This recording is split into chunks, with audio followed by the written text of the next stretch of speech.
Boa tarde, mais uma live. Hoje o tema é sobre a Sociedade de Geografia e as expedições dos nossos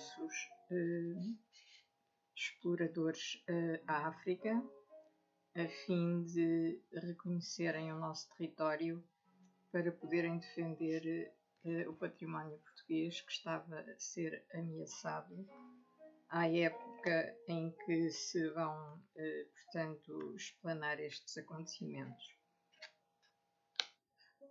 Tudo se prende com a Sociedade de Geografia de Lisboa, pois que a geografia, devido à sua própria natureza, apresentou desde muito cedo uma estrutura multidisciplinar, envolvendo uma grande extensão de áreas científicas e culturais. As disciplinas como a química, a geologia, a matemática, a história, a física, a astronomia, a antropologia, a ecologia e a política podemos dizer que são afins à geografia e que a economia, a arquitetura, o urbanismo, o turismo, a sociologia e o direito dependem também, em certa medida, da geografia. Vários estudos levaram os cientistas a concluir que a geografia terá nascido na Grécia e sido inicialmente designada por história natural ou filosofia natural. A geografia conduziu à criação de organizações de caráter nacional e internacional que se dedicaram ao seu estudo. Na época contemporânea, relativamente à criação das sociedades de geografia, foi a França que desempenhou o papel mais proeminente nesse contexto, tendo em 15 de dezembro de 1821 fundado a sua Sociedade de Geografia, a primeira no mundo, no Hotel de Ville de Paris, a que se seguiu uma rede de sociedades do mesmo teor, espalhadas pela província. A esse país se devem de igual modo os primeiros congressos internacionais realizados na capital em 1875 e 1889. Essas sociedades de geografia internacionais eram criadas quando qualquer país ganhava a sua independência ou pelo menos uma grande autonomia, e Estados federados como a Alemanha tiveram uma na maioria das suas capitais regionais. Depois de 1875, o movimento de criações acelerou. Em Copenhague havia já a Sociedade de Geografia, em Madrid como em Lisboa.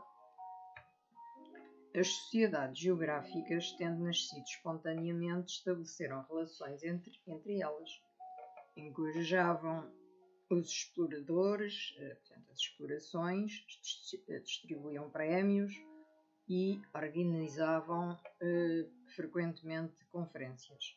Trocavam as suas revistas, as suas publicações, informando-se das respectivas atividades. E, finalmente, convidavam-se nas celebrações dos aniversários da sua criação. Por volta de 1880, fundaram sociedades de geografia comercial mais preocupadas com o problema económico do que propriamente com as explorações. Em Portugal, aos 31 de dezembro de 1875, por iniciativa privada de um grupo de intelectuais, é criada uma sociedade que tem por objetivo o estudo, a discussão, o ensino, as investigações e as explorações científicas de geografia nos seus diversos ramos, princípios, relações, descobertas, progressos e aplicações. A sociedade consagrar-se-á especialmente na esfera da sua atividade científica ao estudo e ao conhecimento dos factos e documentos relativos à nação portuguesa. A sede da sociedade é em Lisboa e a sua denominação, Sociedade de Geografia de Lisboa. É assim que nos dois primeiros artigos dos seus estatutos, com toda a flexibilidade, se define a SGL. Os artigos seguintes são meras regras associativas e de organização interna. Estes estatutos são aprovados pelo Governador Civil de Lisboa a 29 de janeiro de 1876, após ter recusado uma primeira versão dos mesmos, que fora apresentada a 10 de novembro de 1875. Dias mais tarde, isto é, a 17 de fevereiro de 1876, um decreto assinado por Andrade Corvo estipula que, no primeiro artigo, é criada, junto ao Ministério dos Negócios da Marinha e Ultramar, uma comissão permanente incumbida de coligir, ordenar e aproveitar, em benefício da ciência e da nação, todos os documentos que possam esclarecer a geografia, a história etnológica, a arqueologia, a antropologia e as ciências naturais em relação ao território português e especialmente às províncias ultramarinas. No seu artigo 2º, dizia intitular-se-á Comissão Central Permanente de Geografia. Esta, de criação estatal, é, pois, mais rígida. O serviço da Comissão Central, bem como o dos delegados, será gratuito. No entanto, o Governo providenciará de modo que a Comissão tenha os meios de satisfazer as atribuições que lhe são cometidas e seja, neste empenho, coadjuvada pelas diversas repartições e estabelecimentos do Estado. O Ministro e Secretário de Estado dos Negócios da Marinha e do Ultramar é o Presidente da Comissão e servirá de Secretário o vogal nomeado pelo Governo. No preâmbulo do decreto justifica-se a sua criação pela necessidade de que exista um órgão, que hoje chamaríamos de Gabinete de Estudos, com as respectivas funções consultivas. Face a face, pois, a CGL, que se caracteriza pela modéstia e elasticidade da sua autodefinição, contando apenas com a força intelectual, organizativa e monetária dos seus sócios, e uma CCPG com apoio logístico e material e mesmo função consultiva junto do Governo. A história institucional da Sociedade de Geografia de Lisboa, da SGL, vai começar a 10 de novembro de 1875, em que um grupo de 74 subscritores requereu ao rei Dom Luís I a criação de uma sociedade a designar por Real Sociedade de Geografia de Lisboa, tendo como objetivo promover e auxiliar o estudo e progresso das ciências geográficas e correlativas no país. Esta sociedade científica foi fundada no contexto do movimento europeu de exploração e colonização, tendo consagrado amplamente a sua atuação ao conhecimento e à exploração do continente africano. Na realidade, esta instituição, nas suas origens e finalidades, estava muito ligada ao contexto português dessa época, inserido na situação da Europa desse tempo e ao que era a problemática da nossa posição no ultramar, especialmente em África, derivada das dificuldades que lhe foram colocadas por outros países europeus. Na segunda metade do 800, deu-se um movimento de corrida à África das potências industriais europeias, visto que apenas aquele continente se apresentava como espaço onde a expansão territorial era possível. A ameaça que se agudizou sobre os territórios portugueses levou o governo português a promover o reconhecimento do Interland e a estabelecer uma malha mais apertada da administração civil, das missões religiosas e o reforço da componente militar. A Sociedade de Geografia foi fundada em 1875 para acompanhar e estudar o que se passava no continente africano e que tanto interesse passou a despertar na opinião pública. As viagens dos múltiplos exploradores que percorriam o interior do continente traziam informações que eram aproveitadas nem sempre de maneira politicamente correta pela imprensa. As sociedades de Paris e Londres recebiam solenemente e premiavam os seus exploradores.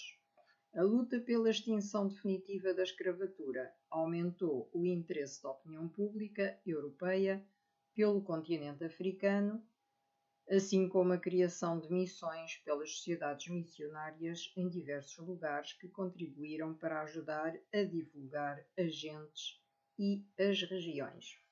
Porém, em nome da ciência geográfica, avançavam-se projetos de ocupação territorial a partir da África Ocidental, da África do Sul e das costas da África Oriental, que criaram alguma preocupação relativamente ao futuro das posições portuguesas em África. Entre os requerentes à criação da sociedade contavam-se António Augusto Teixeira de Vasconcelos, António Enes, Eduardo Coelho, Luciano Cordeiro, Manuel Joaquim Pinheiro, Chagas, Sousa Martins, António Cândido de Figueiredo, António Lino Neto e Teófilo Braga e muitos outros intelectuais, jornalistas e políticos da época. Pareceu indispensável a Luciano Cordeiro e a outros interessados nas questões ultramarinas que Portugal estivesse também representado nesse grande movimento. O potencial de risco para os interesses dos portugueses resultante desse grande impulso, lançado em nome da ciência geográfica, ficou logo evidente nas consequências da reunião de exploradores promovida em 1876 em Bruxelas pelo rei Leopoldo II, de onde saiu a criação de uma associação internacional africana, cuja presidência o rei assumiu, tendo anunciado como projeto imediato a exploração da África Central, mediante a criação de estações civilizadoras entre Luanda e Zanzibar, através de terras que os portugueses se tinham habituado a conceber como estando associadas à segurança da sua presença em Angola.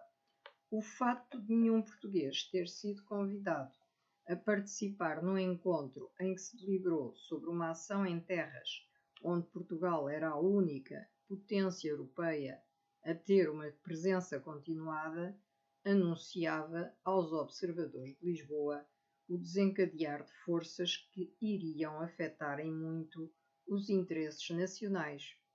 A Conferência de Berlim iria demonstrar tal tese de modo bem explícito. Nessa reunião de grandes potências europeias definiu-se um novo direito internacional para a África, impondo condições para o reconhecimento dos direitos de ocupação territorial por países europeus nada favoráveis aos interesses portugueses. Em 1884, Portugal estabeleceu com a Grã-Bretanha o Tratado do Zaire, que regulava o acesso à foz daquele rio e que, por não interessar a outras potências europeias, esteve na origem da Conferência de Berlim.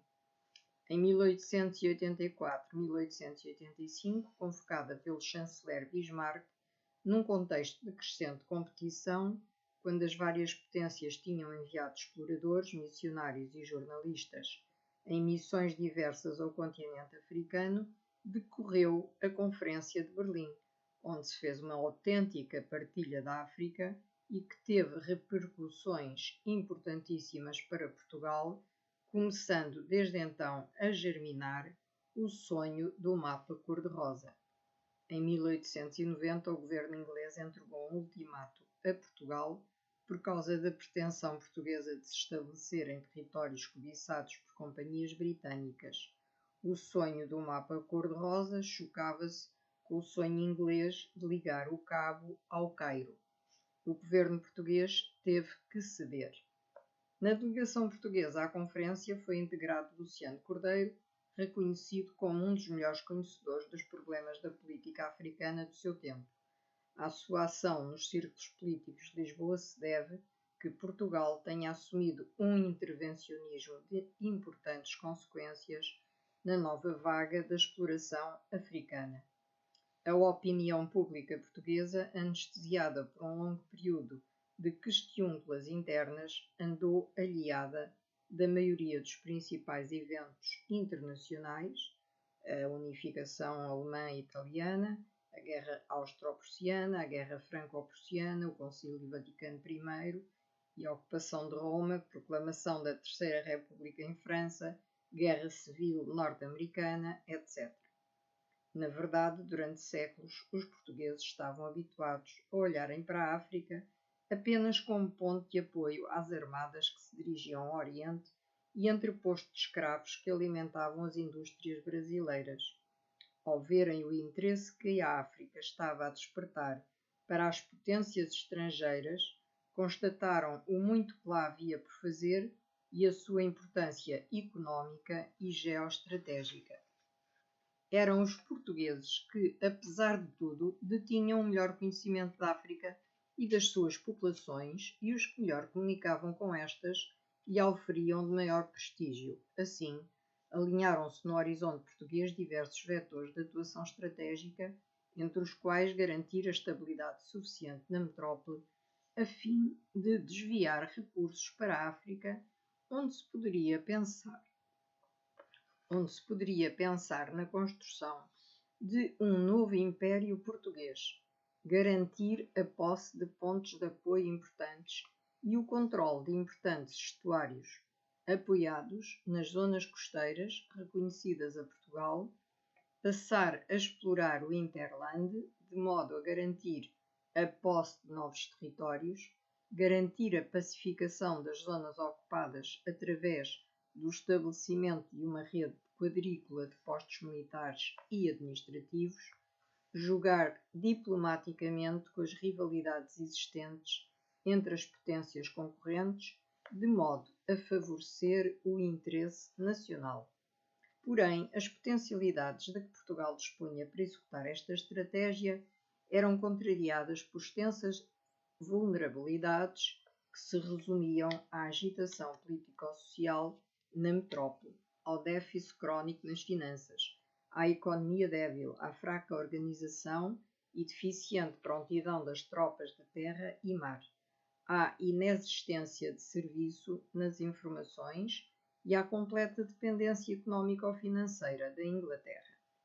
Do que foi realizado, destaca-se a regulação da questão das missões e do padroado do Oriente, através de concordata com a Santa Sé, em 1857, e o esforço de evangelização em África, que tinha caído a níveis paupérrimos, a que não é estranho o anticlericalismo que se instalou na sociedade portuguesa desde 1820 e, sobretudo, após 1834. Os missionários portugueses eram, em meados do século, poucos e parte deles de qualidade duvidosa, e a sua ação, além de não ser encorajada, era em muitos casos dificultada. Disto beneficiaram as outras potências, que disseminaram muitas missões protestantes. A sociedade propunha-se realizar sessões, conferências, preleções, cursos livres, concursos e congressos científicos e conceder subsídios de investigação destinados a viagens de exploração e investigação científica. Os resultados obtidos seriam publicados e divulgados em arquivos, bibliotecas e museus. Propunha-se ainda estabelecer relações permanentes com outras instituições europeias com as quais pudesse trocar informação e colaboração. Constituída definitiva e oficialmente a Sociedade de Geografia, cujos estatutos foram aprovados a 29 de janeiro de 1876, efetuou-se na noite de 3 de abril seguinte, na sala da Sociedade de Ciências Médicas, a sessão preparatória a que assistiram vários sócios, entre eles Gomes de Brito, Luciano Cordeiro, Visconde de São Januário e Rodrigo Pequito. A sessão foi aberta por Luciano Cordeiro, que pronunciou em nome da Comissão Instaladora um discurso de congratulação por ver, finalmente, estabelecida no nosso país uma instituição científica da natureza e com os objetivos da Sociedade de Geografia. A seguir, a Comissão Instaladora propôs para sócios Alexandre Herculano e outros vultos de renome internacional ligados a outras academias e institutos científicos e a diversas sociedades de geografia espalhadas pela Europa. Aprovou-se depois um voto de confiança e de sentimento profundo pela morte do eminente consórcio Marquês de Sá da Bandeira e de agradecimento à Sociedade de Ciências Médicas pela cedência do seu espaço. Procedeu-se à eleição da direção e do Conselho Central, constituídos pelas figuras mais prestigiadas nas ciências e nas letras pátrias. As duas primeiras necessidades de uma instituição daquela natureza e com os objetivos que a distinguiam Consistiam naturalmente numa casa para a sua sede e num boletim para a expansão da sua ação e para a divulgação das suas ideias, enfim, do seu trabalho. De uma e de outra coisa se desinteressou o governo, vendo-se por isso a sociedade nas maiores dificuldades para conseguir ter uma instalação condigna e publicar o seu boletim. Porém, ainda nesse mesmo ano, a sociedade daria início à publicação do mesmo, que começou a ser impresso por oferta privada. Na noite de setembro de 1877, um importante chefe de Estado honrara a sociedade com a sua presença. O imperador do Brasil, Dom Pedro II, havia então visitado a sociedade, tendo-lhe dirigido o discurso de saudação o presidente da sociedade, Dr. Barbosa do Bocage. Apesar das dificuldades que teve de enfrentar, a Sociedade de Geografia não desanimou e recorreu ao rei Dom Luís, monarca muito ilustrado, bom e prático marinheiro e, como tal, dado a assuntos geográficos. Efetivamente, por carta régia de novembro de 1878, referendada por Rodrigues Sampaio, Dom Luís declarava-se protetor da Sociedade de Geografia. Nos anos seguintes foi criada a Comissão Nacional Portuguesa de Exploração e Civilização da África, ou Comissão de África, cujo objetivo era o de apoiar cientificamente o esforço colonial português em África, muito necessário devido à crescente competição europeia pela posse de territórios daquele continente.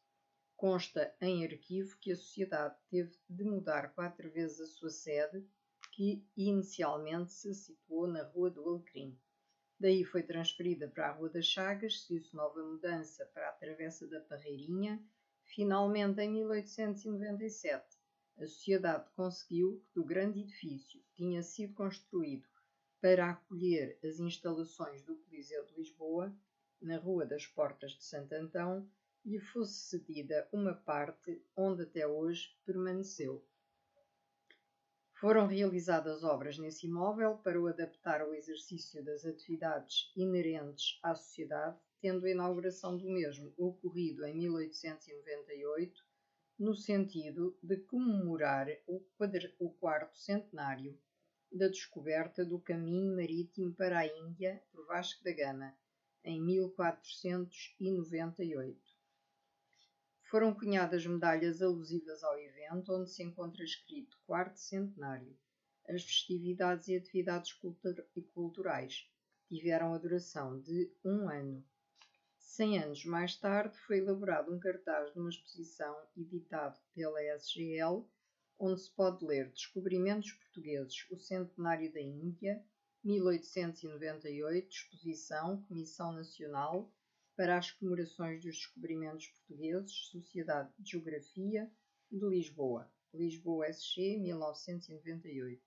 Um cartaz colorido com 68 por 38 centímetros. E neste meu trabalho que apresentei na cadeira de Geografia Política em Coimbra, vou passar a falar muito rapidamente, e o final do trabalho, que é muito mais desenvolvido, não será necessário que conste desta live, mas passarei a falar da expedição portuguesa através de África. As viagens de Serpa Pinto, Capelo e Aivens. Devido a correrem diversos boatos no estrangeiro sobre a sorte das nossas colónias de Angola e Moçambique, e especialmente sobre a das regiões interiores que ligavam esses dois territórios, tornava-se urgente a realizar uma expedição tendente a marcar com levantamentos topográficos a ocupação portuguesa dessa extensa região que ia de uma à outra das nossas anteriores colónias da África Meridional.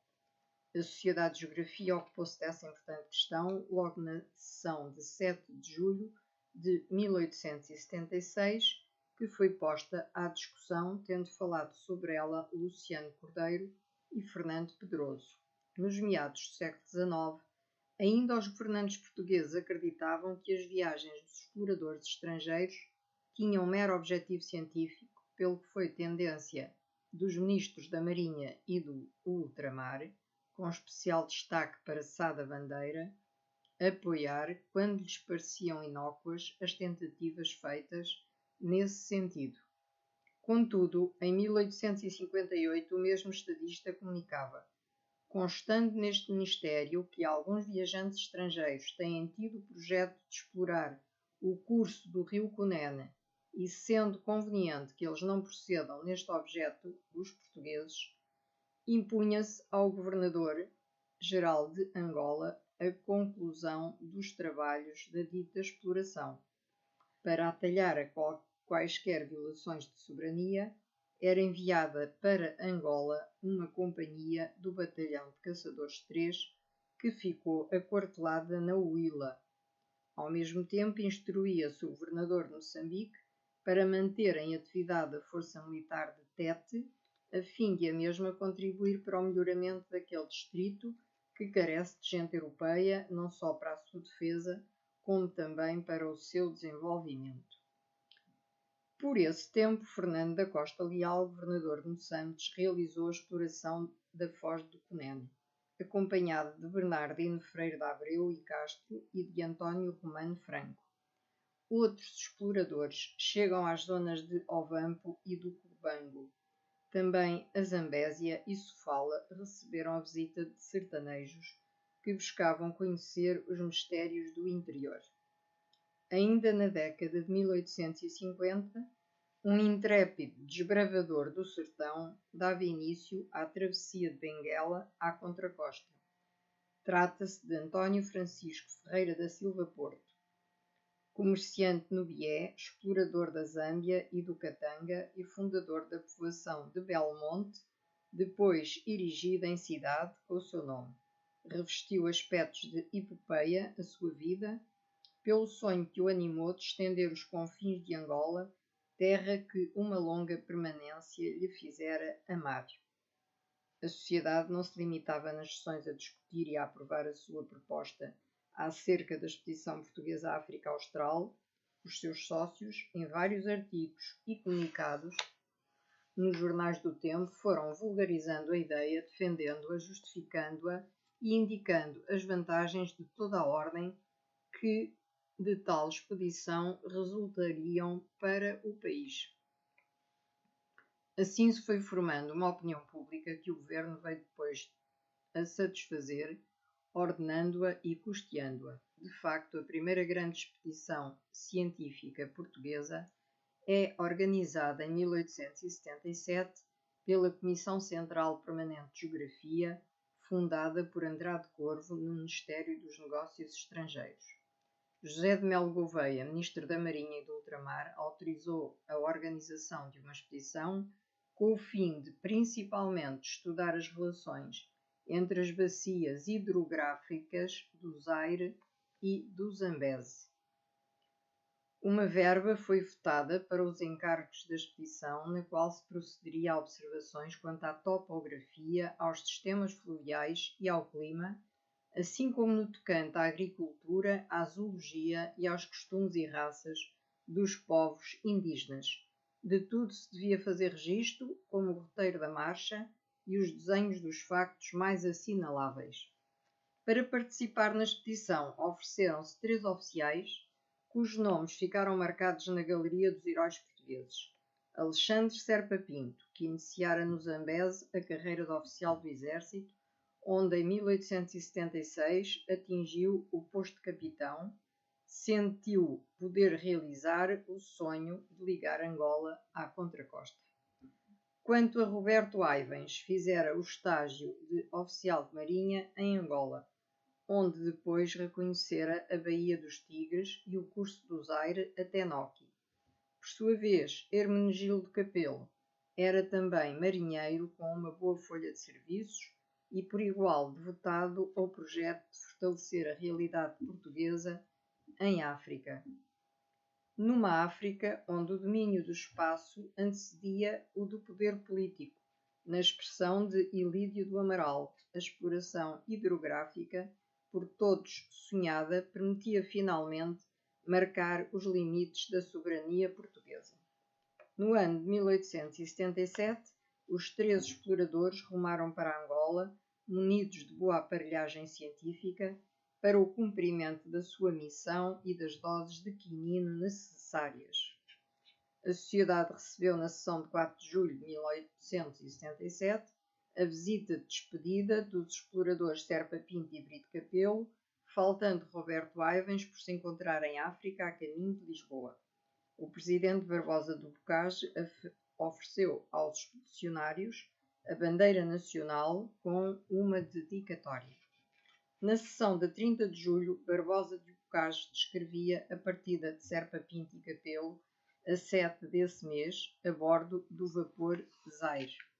A essa sessão assistia Roberto Aivens, que viera a Lisboa, desencontrando-se dos seus companheiros. Recebeu do presidente e dos sócios presentes elogios e estímulos para a sua próxima viagem pelos sertões doentios da África. No dia 22 de agosto estavam em Luanda. Resolvido o problema dos carregadores, avistaram-se em cabinda com Stanley ao serviço do rei Leopoldo e que acabara de descer o Zaire. Todos reconheciam a impossibilidade de subir o curso do rio, optando por Benguela como via de penetração para o Bié. Na povoação de Belmonte instalaram-se na casa de Silva Porto. Insistindo no projeto da travessia da África, Serpa Pinto afasta-se dos companheiros. Estes exploram a zona do Coango, procedendo ao levantamento de toda a região entre os rios Zaire e Zambeze.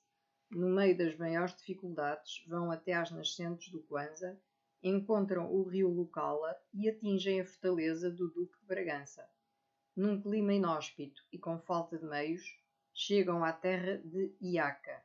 Assim termina a primeira expedição de Capelo e Aivens, com o sabor da amargura de quem não atingira todos os objetivos visados. Quanto a Serpa Pinto, o seu alvo é a região do Zambeze, o que lhe permite conhecer Liaoui, capital do Barote. No seu diário anota tudo o que vê e as altas personagens nativas com quem estabelece contacto. Mas em vez de seguir para as Cataratas Vitória, a caminho de Zumbo e de Tete, o explorador dirige-se para o sul na direção da Rodésia, acabando por chegar a Pretória e depois a Durban, onde chega a 19 de março de 1879. Também ele falha o objetivo proposto, uma vez que não consegue estabelecer a ligação entre Angola e Moçambique. Havia, porém, que obter o reconhecimento dos territórios situados entre as duas possessões e cuja soberania Portugal entendia pertencer. A segunda expedição de Capelo e Aivens realiza-se em 1884 até 1885, para concretizar a ligação de Moçambique a Climane, como prova do efetivo domínio de Portugal sobre a região intermédia de Moçambique e Angola. Brito Capelo e Roberto Aivens narraram as suas viagens nas obras De Benguela às terras de Iaca e de Angola à contracosta. E Serpa Pinto publicou Como Eu Atravessei a África em 2 volumes. O exemplo de Capelo e Aivens e de Serpa Pinto foi seguido por outros jovens militares que se ofereceram para a exploração da África portuguesa.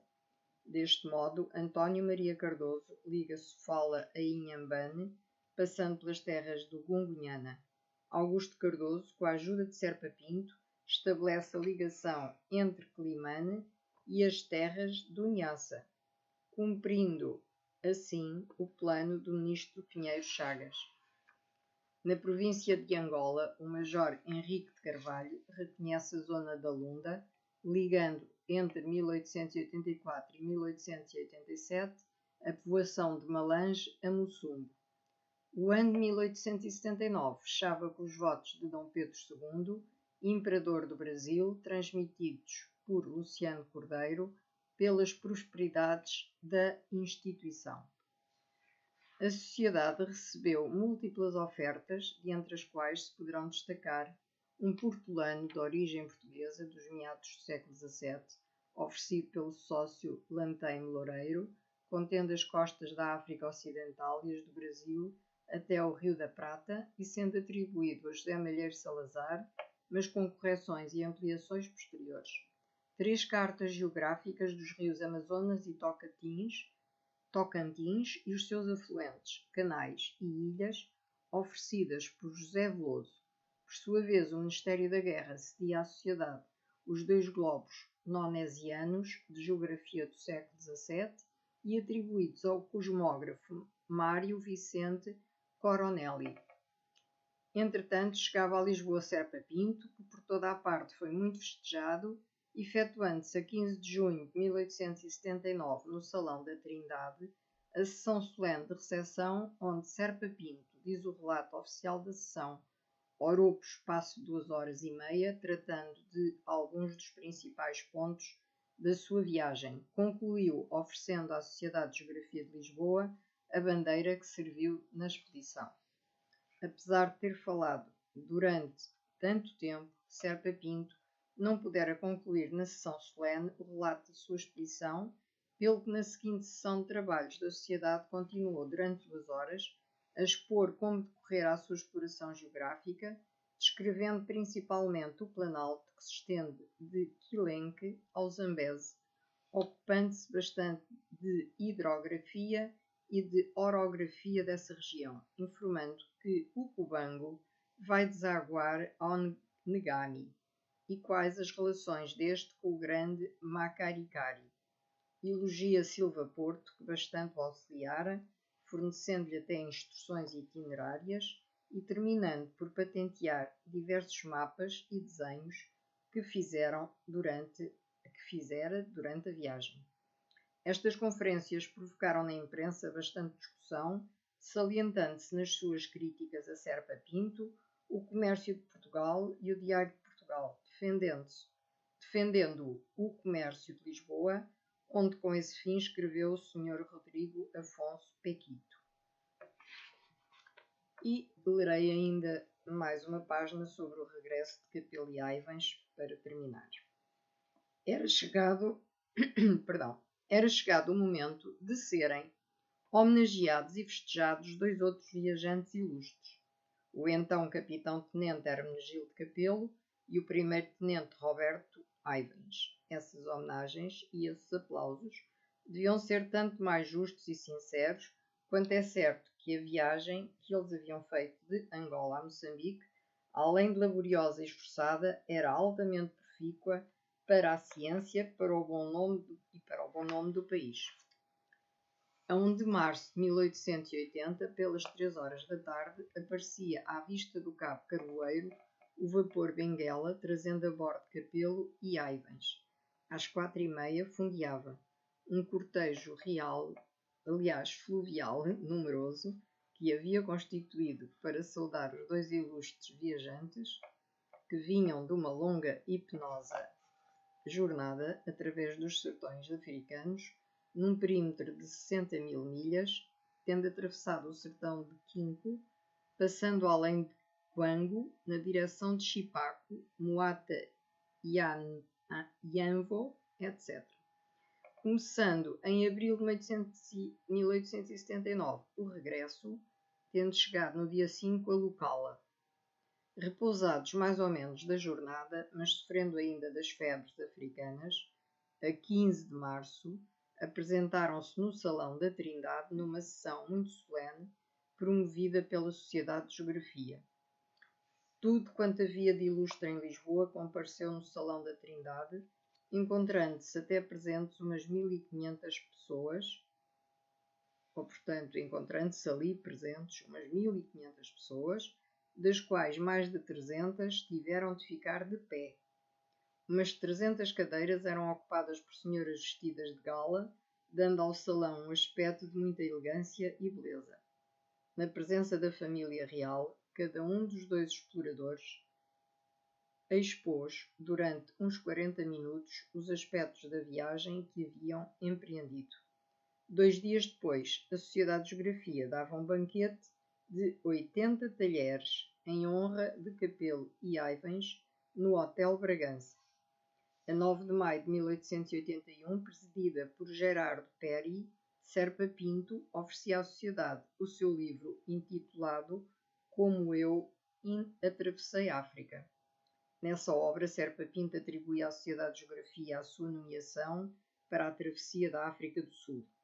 Na sessão de 21 de dezembro de 1881, presidida por Barbosa de Bocage, Hermenegildo Capelo oferecia em seu nome e no de Roberto Aivens os 2 volumes da sua notável obra De Benguela às Terras de Iaca.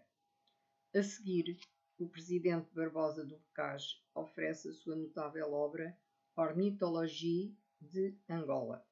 Esta sessão foi, sob os pontos de vista científico e patriótico, extremamente notável pelas obras apresentadas e pelas elevadas considerações produzidas por quem ali falou.